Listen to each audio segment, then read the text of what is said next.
It's the final week of the regular season and tournament time is just over a week away. Hello and welcome to the Bison Basketball Show. I'm Brian Shawn. 2 games remain for the North Dakota State men's and women's basketball teams.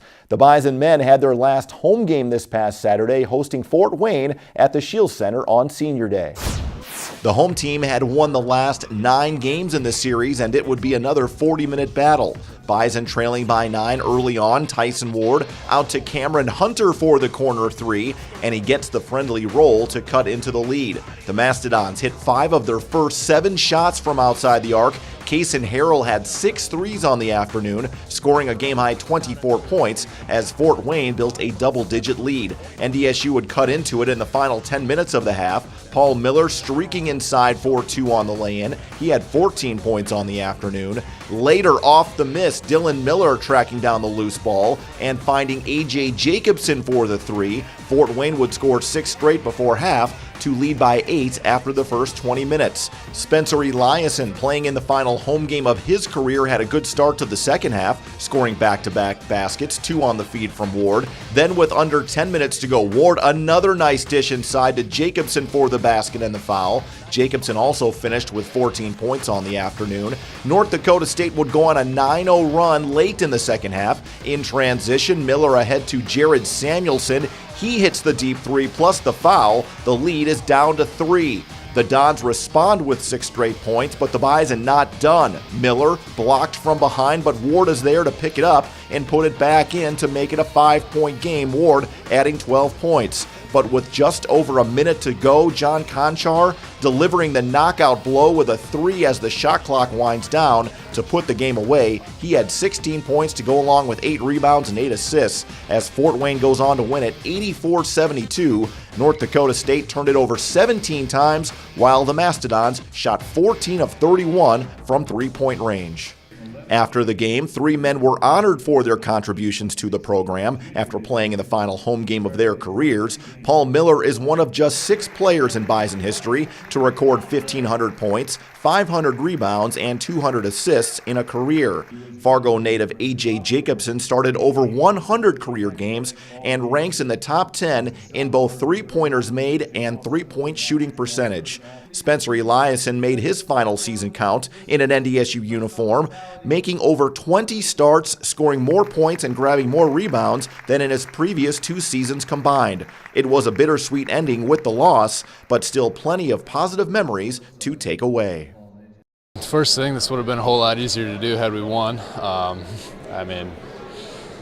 mean, you guys saw the emotion from all of us. I mean, just the amount of work that we put in 4 years here. AJ for 5. You know, I mean, everybody in the building means so much to us, and I mean, just having it be the last time I'm playing here, you know, you can't help but get emotional. Just to cherish all the friendships. You know, I mean, before you know it, you're moving away, and then everybody's going to move their own way, you know, after college. And you know, I'd say just to cherish the time you get together with the coaches, all your friends. You know, it's the most fun time of your life, and never waste a moment. I was really emotional after the game. You know, losing doesn't help, but you know, just thinking about that it's over. You know, that I'm never going to play another game here is, you know, really pretty upsetting. And you know, it's been a lot of good times though. You know, a lot of great times, a lot of memorable runs that we've had, and you know, it's unbelievable to think about. I've learned a lot. There's been a lot of ups and downs, and you know, I can't thank the people that have been around these 5 years enough. I mean, they made the experience great. They made it fun, memorable, and you know, I think the main takeaway is, you know, all the life lessons I've learned and all the things I'm going to take on to, you know, the future, to professional school and all that stuff. And you know, this university, I can't thank this university enough, and it's done so much for me that I'll never be able to repay it. It's sad to see not be able to experience this again, but hopefully we go on a run here. I know we will. I know we have what it takes. We just got to pull it all together, and we will. And we'll prove some people wrong in March. I've just grown a lot as an individual. I think I've matured so much, and I'm grateful for that. I wouldn't be the same man I am today without this experience. My coaches, my teammates, both past and present, and I think it'll help me throughout my life being a husband, father, employer, employee, and I'm grateful for that very much. The Bison men are tied for 5th place with Omaha, a half game ahead of Oral Roberts in the conference race. Still a lot to play for on the road this coming weekend. Dave Richman stops by to chat about it next.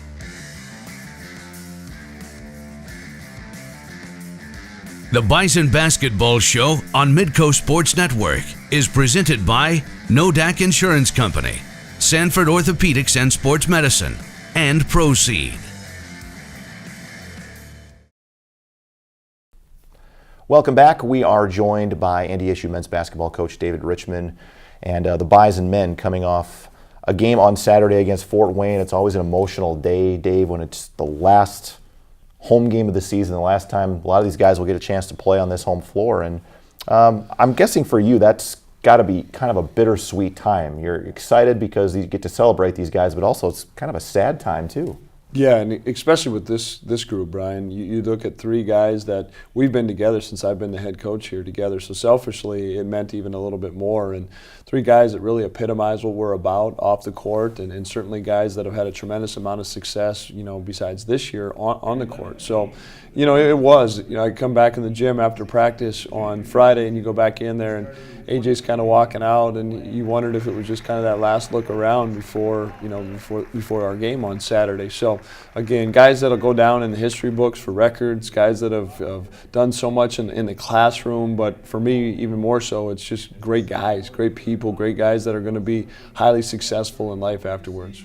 It's always interesting when I get a chance to talk to those guys after the game and kind of get their thoughts on trying to put it all into perspective. And it's hard for them, obviously, because they're still got a lot of emotions running through their minds. But at the same time, Dave, they take away lessons that they'll take for the rest of their lives. Whether they're going to be a husband, a father, an employee, an employer, it just seems like those are the things they value more than anything else. You've heard me say that before. Our guys have heard me say that countless times, and winning is very important to us, Brian, extremely important.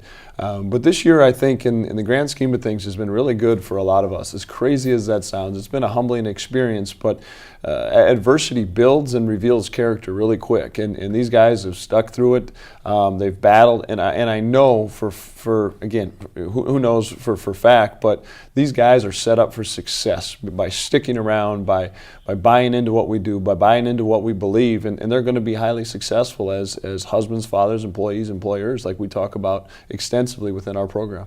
And really, Saturday's game, you have to say, is almost a microcosm of what's been happening through your entire season. You fall behind, you battle back, you get it to a one-possession game with just a few minutes to go.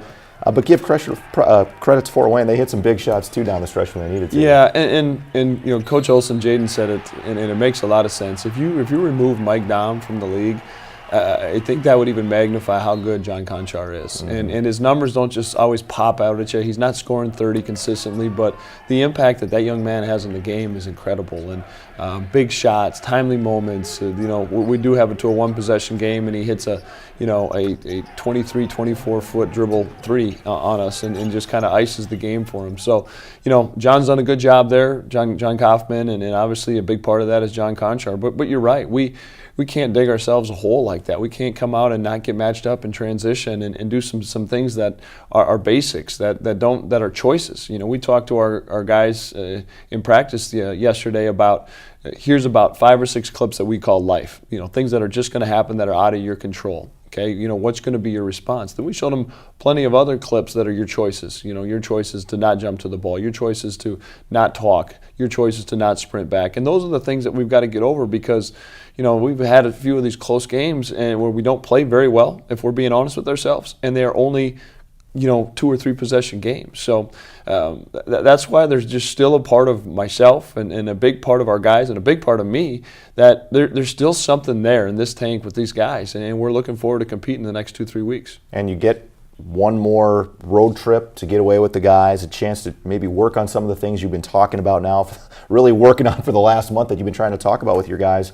And you still have a lot to play for, Dave, more than anything else. You have an opportunity to still finish strong and carry momentum into the tournament. Well, we talk about it. You talked about the seniors. You can look around the room and see 3 sets of eyes that are still excited because of what they went through as freshmen, and being in that NCAA tournament. The greatest thrill professionally for me, the greatest thrill to their point, to this point in their lives for these guys, and it's easy to say that when those guys can relay that to the guys. So we need to take what we've worked on and apply it. That's what we need. We need to see it. We know what we're supposed to do. We have to understand the importance of doing it every time. And even when you do it every time, when you do it with a lot of hard work, it doesn't guarantee anything, but it'll put you in the best position possible to be successful. Well, good luck against Western Illinois and Omaha this weekend. We'll chat with you next week. Thank you, Brian. Appreciate it. All right, stay with us here on the Bison Basketball Show. We will check in with NDSU women's coach Maren Walseth and check out how the Bison women did at Fort Wayne last week. That's after this.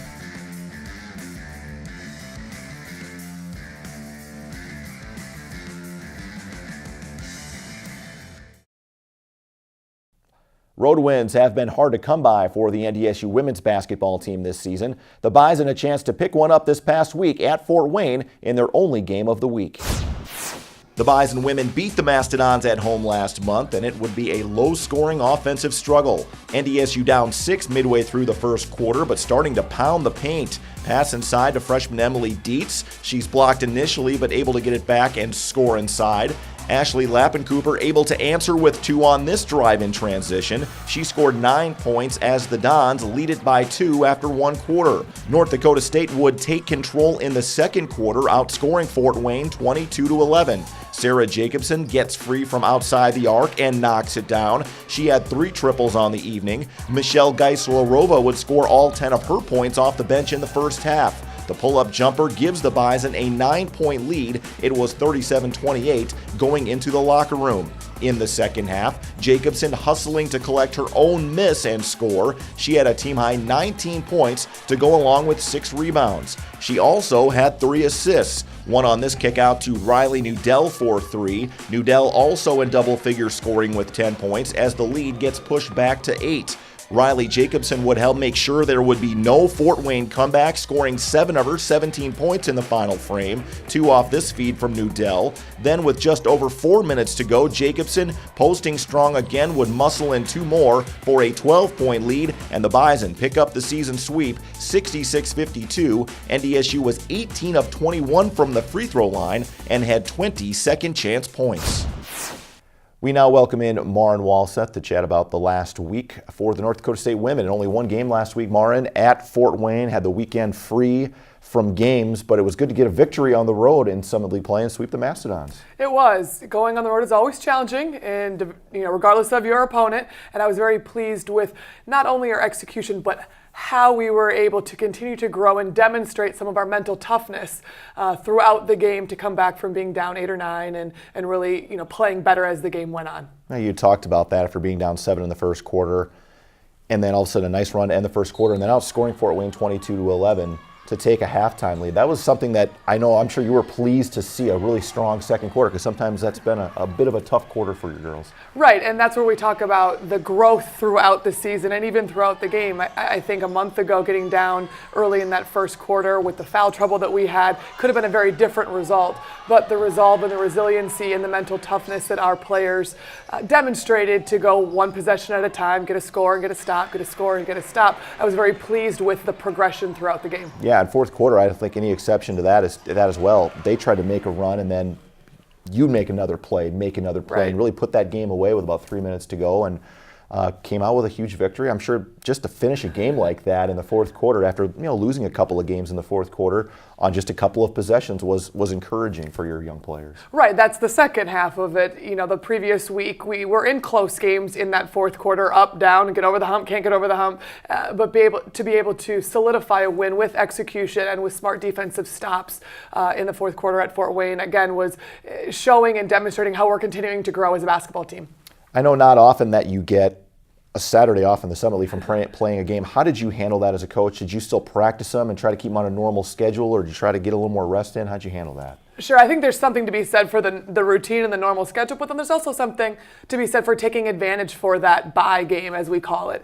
So we were able to give the players a couple days off. I know they enjoyed the men's game. The coaches went recruiting, but then we were back at it on Sunday. Still a lot to play for in the last weekend of play. You got 2 more home games before going to Sioux Falls, a chance to, I think, solidify some things, try to hone in on some things.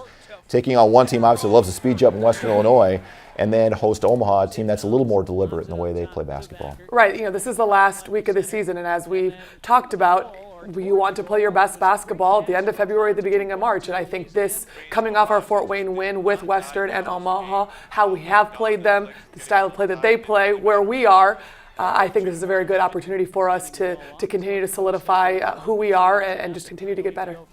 What are, maybe one or two things, Maren, that you have seen that you've really continued to work on consistently with your team here throughout, the last month to try to get them ready for March? Because ultimately that's when it all really matters. Right. There's the confidence in the young players, specifically the freshmen, but also the sophomores, that they're not freshmen and sophomores anymore, and they need to play with more confidence and with more urgency. Then there's also the mental development and understanding time and score and understanding that 2 baskets or 3 baskets is not the end of the world on either side.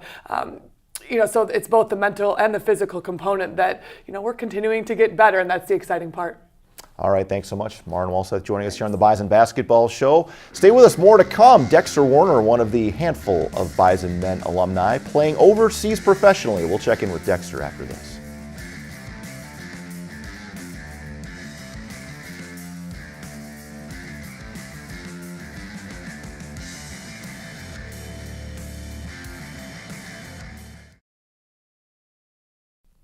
Welcome back. The North Dakota State men's basketball team has quite a few alumni playing professional basketball, especially overseas. Dexter Werner was the latest Bison member to go pro and is kind enough to join us from Germany, where he currently plays. Dexter, thanks so much for joining us. Now, first of all, tell us who you play for and what league you're in. So I'm playing for SSV Lok Bernau, and Bernau is actually the city, which is located in a northern suburb of Berlin. It's Germany Pro B.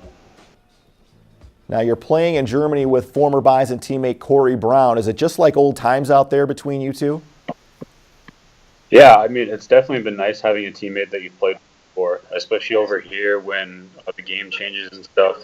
It's just kind of a different style of play. It's more physical, different offensive schemes and stuff. So to have someone on the court that you've had some passion with, no matter how you're playing, it's always helpful to have that established before. Now, have you run into any other players out there you recognize or know from your college days? Yeah, I think there's definitely a lot more people playing than than I realized before I came over here. I'll be going to scout, and I know off the top of my head, I just played against the guy I played against at High Point last year. There's a lot of guys playing, so just kind of as you're playing, you see guys on the court, and you're like, hey, I played you in college. And so it's usually the Americans that you recognize as somebody over here. So what's your favorite part about living in Germany, and what do you do for fun out there?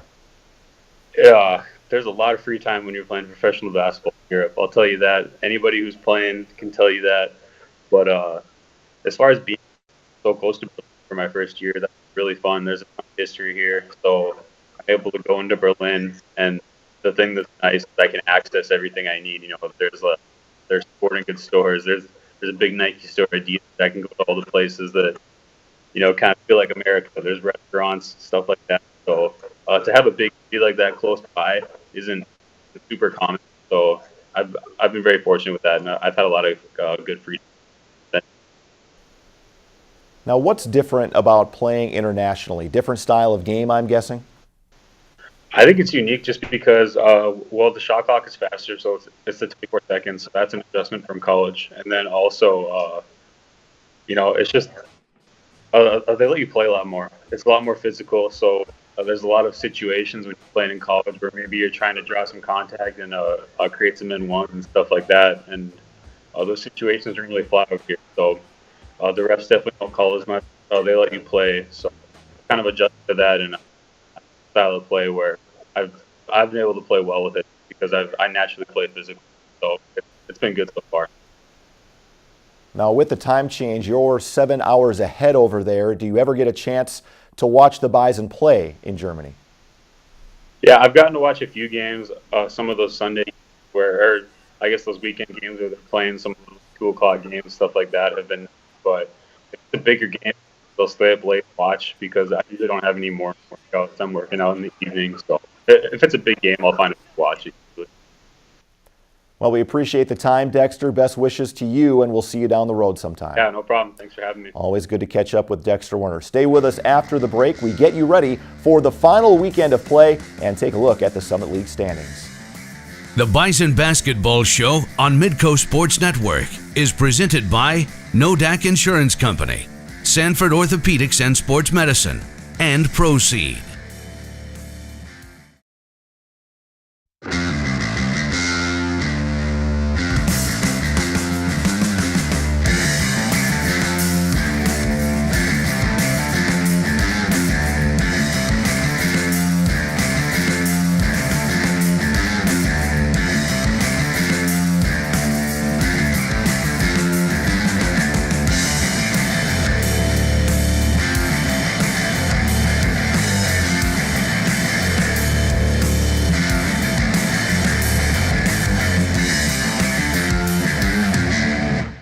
Back to wrap things up on the Bison Basketball Show and take a look at the upcoming schedule. The North Dakota State men tip things off at Western Illinois Thursday night before heading to Omaha on Saturday to close out the regular season. That one tips off at 1 p.m. The women host Western Illinois on Thursday night at the Shack before closing things out Saturday against Omaha at 2 o'clock Central. Both of those games can be seen on Midco SN 2. That'll do it for this week's show. It's almost time for tournament play. We'll see you next week on the Bison Basketball Show.